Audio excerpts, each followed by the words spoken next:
ନମସ୍କାର। ଗୋଟେ କଥା ଜାଣିଛନ୍ତି, ଯଦି ଆପଣଙ୍କୁ କିଏ ଭଲ ପାଉନି, ଯଦି ଆପଣଙ୍କୁ କିଏ ଲାଇକ୍ କରୁନି, ସେଥିପାଇଁ ଆପଣ ବ୍ୟସ୍ତ ହୁଅନ୍ତୁନି।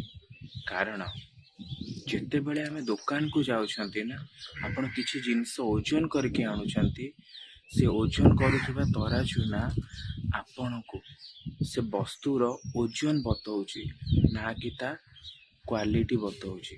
ସେଥିପାଇଁ କି ଯଦି ଆପଣଙ୍କ ଭିତରେ ଭଲ କ୍ୱାଲିଟି ଅଛି ନା, ସେମିତିଆ ମଣିଷ ଆପଣଙ୍କ ପାଖକୁ ବୁଲି ବୁଲି ଆସିବେ, ସେମିତିଆ ମଣିଷ ଆପଣଙ୍କୁ ମିଳିଯିବେ।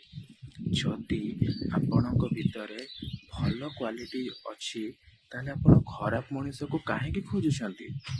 ତାହେଲେ କାହିଁକି ଅନ୍ୟମାନେ ଆପଣଙ୍କୁ ଭଲ ପାଆନ୍ତୁ ବୋଲି ଆପଣ ନିଜକୁ ପ୍ରାୟୋରିଟି ନ ଦେଇକି ତାଙ୍କୁ ପ୍ରାୟୋରିଟି ଦେଉଛନ୍ତି।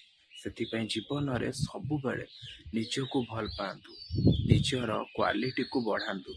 ତାହେଲେ ଦୁନିଆ ନା ଆପଣଙ୍କୁ ସମ୍ମାନ ଦେବା ଷ୍ଟାର୍ଟ କରିବ। କାରଣ ଦୁନିଆ ସେଇ ଲୋକଙ୍କ ସମ୍ମାନ ଦିଏ ଯେ ନିଜର ସମ୍ମାନ ନିଜେ କରିବା ଶିଖେ।